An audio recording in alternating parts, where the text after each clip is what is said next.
So immediately we get underway for the sprint race in Bahrain, and SimGrid has made a lightning getaway. You see Baldwin is under attack from Joe McCauley and Jack McConnell. Don't forget Fabio Grigoletto positioning himself to the inside in at number 50 in the background, but it's Geelhead trying to go around the outside. It's free wide for the lead between Baldwin, SimGrid and Geelhead, and it's Geelhead that gets through as Baldwin muscles his way alongside, and it's the two tires ganging up on the Porsche of SimGrid, McCauley and Grigoletto struggling to find their space behind. Grigoletto makes a huge dive and completely cuts the corner and dives into SimGrid, and it's a massive mess on exit here as Grigoletto nearly gets squeezed again, and Geelhead is making a bid for freedom in the distance there as Hatrushki is making his way through the absolute chaos there as Purges, bang into the side of each other, and that's SimGrid sent across the track and causing a massive pile-up at turn 8 there. Joe McCauley and Yeno SimGrid just a little too close for comfort, and they re-emerge right next to each other on track with SimGrid somehow still ahead, but a massive gap. Michi Hoyer took full advantage from 10th on the grid, as I think that's Daniele Farinelli and Marco Buono. One of them went completely off track there, and Huben has lost out in this first lap as well. Meanwhile, Whitehead holding on to the GT3 lead from Andonovski, comparatively much more tame, much more sane in GT3s compared to hypercars, where everybody seems to be losing their mind. But Geelhead and Baldwin, they have absolutely made hay, as all Jack McConnell muscled out by Arda Erchan. Oh, hello, Fabio Grigoletto squeezed all the way to the pit wall by Jack McConnell, underbraking into turn 1 on the inside line. Is he going to be able to get that done? Not quite. Jack McConnell is still there. Can he hold it on the inside for turn 2? Indeed he can. All the way around the outside from Fabio Grigoletto. What a move. But Marin Bessier looking to move his way up the order, and there it is. What a move, what a lunge. It's late, it's daring, but he's through on Kieran Prendergast at the penultimate corner. A big move from the Aston Martin man. He'll be happy to get that one out of the way. Yeah, Prendergast left the door open, and so too did Jules Neal. Up the inside goes Nicolas Huben and Hatrushki trying to take revenge on the Frenchman in the Alpines. As Nikolai Hatrushki gets past Jack McConnell for P9. Meanwhile, Marin Bessier, cheered on in the chat, is diving up the inside of Sebastian Wunsch into the first corner. Wunsch tries to turn in from the outside, but Bessier holds his line, holds his nerve, and he's up to 4th position. Is always that Andonovski going for an early stop here.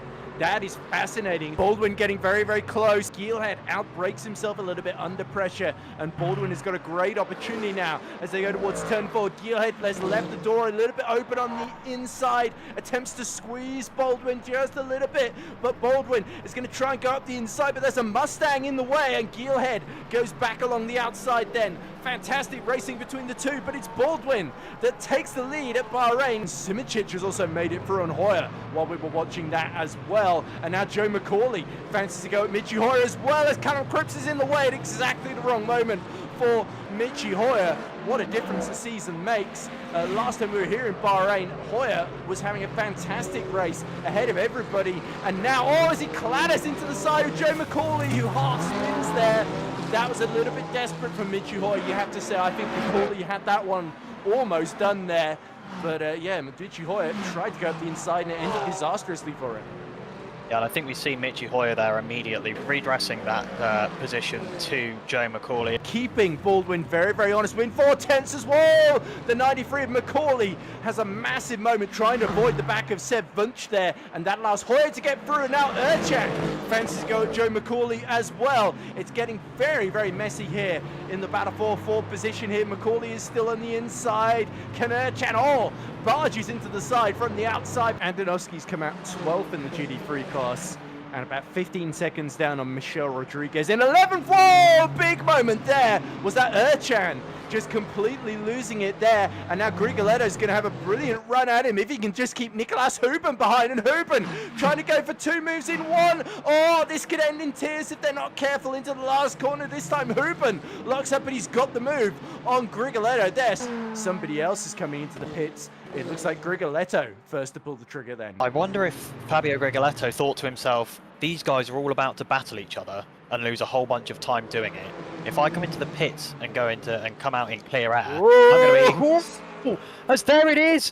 all three of them, I think, spun there. Joe McCauley, oh, that's going to be him out of the race. That's incredibly unfortunate for Joe McCauley, because unfortunately... And that's Gilhead and Simicic right next to each other as well. So Jene Simicic has really gotten the hurry up now since clearing Michi Hoyer, and he's trying to, oh my goodness, going too wide. Oh, big slide! And Polesny somehow uses the Peugeot to stop into the hairpin. What an absolutely insane move. I don't know how Polesny is still in the race after that one. That was Nicholas Hoban, who's come into the pit lane. He's going to be behind Fabio Grigoletto. That's Sebastian Wunsch having to fight off Mark Veit. He is deep inside the toe of that Mustang, and it does give off a relatively large toe, being somewhat brick-shaped in very classic American styling, brute force over any sort of finesse. Mark Veit with the inside for turn 2. Is it going to be enough? Has to leave a car's width. Oh, no! They come together. They glue together off the track, the both of them.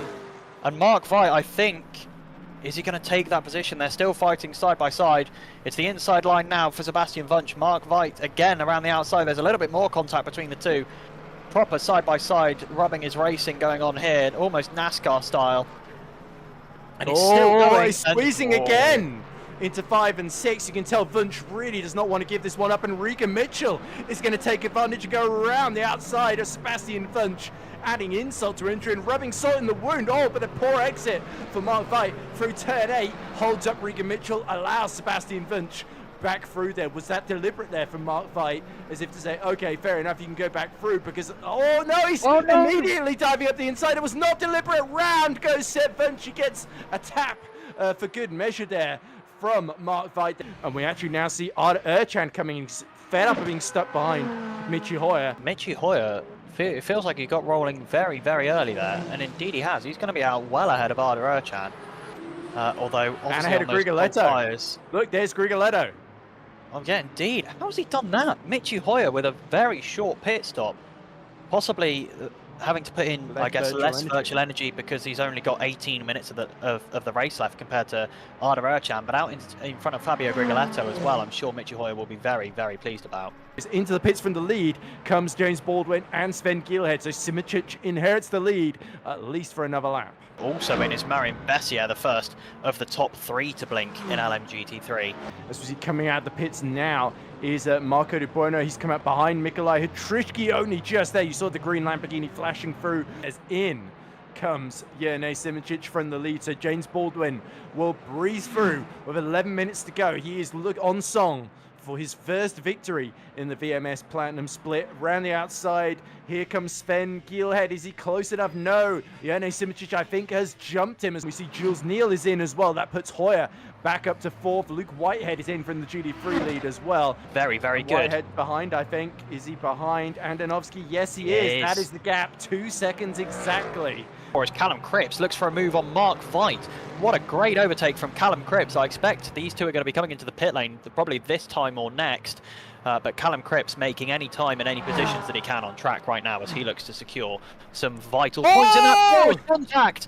And it's across the inside of the final corner for Callum Cripps. Are they going to come into the pit lane this time? I don't know, as they get lapped as well. And it's all going on in LMGT3. As now we see the order rear set itself. Schindler is going to come out behind Whitehead. Is he ahead of Marin Bessier? No, Bessier has done just enough to undercut and get his way ahead onto the podium there. This was Delorme and Polesny go side by side. Can our championship leader go round the outside of Remy Delorme into turn 4? The Mustang breaks late. Delorme is still there though. Oh, there's no room at the apex there for poor Remy Delorme. Huben has been able to get his way past Marco De Buono for 8th there, and now he's just past Mikolaj Hatrishki, but Hatrishki going side by side with him out of the final corner in this fight for P7 then. But it is Niklas Huben, who we know has got latent pace here, taking advantage, and Marco De Buono doesn't know which way to go here. He picks the outside, decides to follow Huben, but the grunt of that Lamborghini of Hatrishki means he's got the inside for the first corner, but he can't quite muscle his way up the inside there. He has to leave room for Huben. And here, oh! And collision as Erchan forces his way up the inside past Grigoletto. And it's certainly been a really, really impressive drop from James Baldwin. As all wide goes Prendergast to let the 2 Ferrari hypercars through. But has he opened the door for Polesny too? The Czech driver on the inside. The Brit holds on through turn 12, and it's Prendergast in the black Mustang holding off the yellow of Polesny, and immediately defensive shapes thrown up. Through the last corner now comes the Brit, and it's Baldwin that's going to win in the hypercar part of VMS Platinum for the first time. He wins the sprint race here at Bahrain in emphatic fashion from the front row, the grid, and he is absolutely over the moon and beside himself with that. But it's going to be a run to the line. Can Arda Ercan jump his way ahead? Here comes Andonovski, who out of nowhere has undercut his way to victory as they come on the line. It's going to be Hoyer holding on to fourth, but Andonovski wins in GT3 for the first time this season. Final results then. In GT3, it's Timotej Andonovski who takes his first victory of the season there. Great job from the Macedonian to finish 6 seconds ahead of Ferrari Esports driver Luke Whitehead, who once more gets jumped from pole position, but I think Whitehead will still feel very proud of himself for holding off a charging Bessier, who also takes his first podium in third. Patrick Schindler, in the end, had to settle for fourth. Best of the Mustangs, though, ahead of Kieran Prendergast and Wojtek Polesny. Our top two in the championship see their lead eroded significantly now. Remy Delorme was seventh ahead of Mark Veit. Callum Cripps just held off Fabian Ballet for ninth. It was a brilliant showing for Callum, actually. Sebastian Bunch, victim of Mark Veit being spun around. He will feel a little annoyed not to get any points out of that one. Regan Mitchell has to settle for 12th, and then it's Michelle Rodriguez, our last finisher, in 13th. Our hypercar results, a fantastic victory for James Baldwin. Fantastic start, setting him up to challenge and pass Sven Gielhed for victory. And from then on, he built a fairly convincing margin of victory over Jene Simoncic, but it's Simoncic with that crucial second, putting him in the lead of the sprint championships. Sven Gielhed, he got his first podium in third, ahead of Michi Hoyer, who drove a brilliant defensive race to keep Ercan and Grigoletto behind him, with Ercan making that aggressive dive at the end to take fifth position away from our last sprint race winner from Imola, Grigoletto. Nicolas Huben went in as championship leader. Sadly, got the strategy wrong today, had to settle for seventh in the end, but nonetheless fought his way past Mikolaj Trishki, who takes his first points for Lamborghini, and Marco De Buono, with Daniele Farinelli rounding out the top 10. Just missing out on the points was Paul Lepere and Jules Neal, who seemed to have a spin in the closing stages. Joe McCauley, he was really in the thick of the problems at the start and ended up having to retire after a big moment with Ercan, a massive collision. Jack McConnell as well, also nursing a lot of damage from the melee at the start.